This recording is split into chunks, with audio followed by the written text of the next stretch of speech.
1 in 6 US adults binge drink about 4 times a month, consuming around 7 drinks per binge. This leads up to a staggering number of 17 billion drinks annually per adult. Some epidemiological studies support the fact that some alcohol can be good. Light to moderate drinkers of alcoholic beverages, characterized by having 1 to 4 drinks, have 20 to 40% lower mortality rates than non-drinkers or heavier drinkers. However, binge drinking can be detrimental. The CDC defines binge drinking as 5 or more drinks for men and 4 or more for women in about 2 hours. 16% of hypertension cases in the US are a result of excessive alcohol consumption. What is hypertension? Hypertension is increased blood pressure. Chronically elevated blood pressure can be a risk factor for many health complications, such as stroke and heart attacks. Now let's talk about how this happens. Starting with the central nervous system, it was found that ethanol increases excitability in the CNS, which leads to high blood pressure. Alcohol impairs baroreceptors, resulting in lack of sympathetic nervous system control, and therefore an increase in cortisol-mediated SNS activity, thus causing higher blood pressure. Endothelium can also be damaged by chronic alcohol consumption. This prevents endothelium from releasing vasodilative factors such as nitrous oxide, which decreases blood pressure. This is not well understood.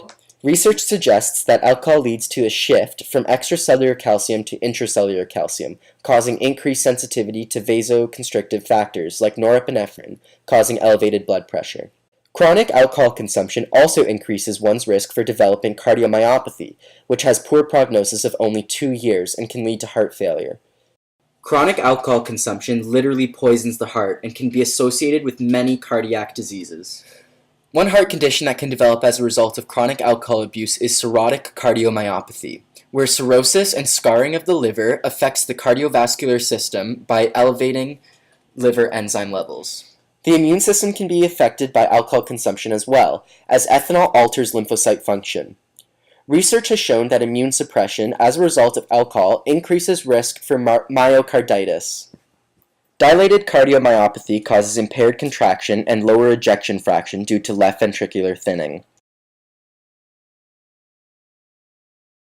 Lastly, atrial fibrillation can develop as well, causing irregular and rapid beating of the atria, which increases the risk of heart failure. Some of the diverse underlying mechanisms that contribute to alcoholic cardiomyopathy, including myocyte loss, mitochondrial disruption, and impaired calcium handling.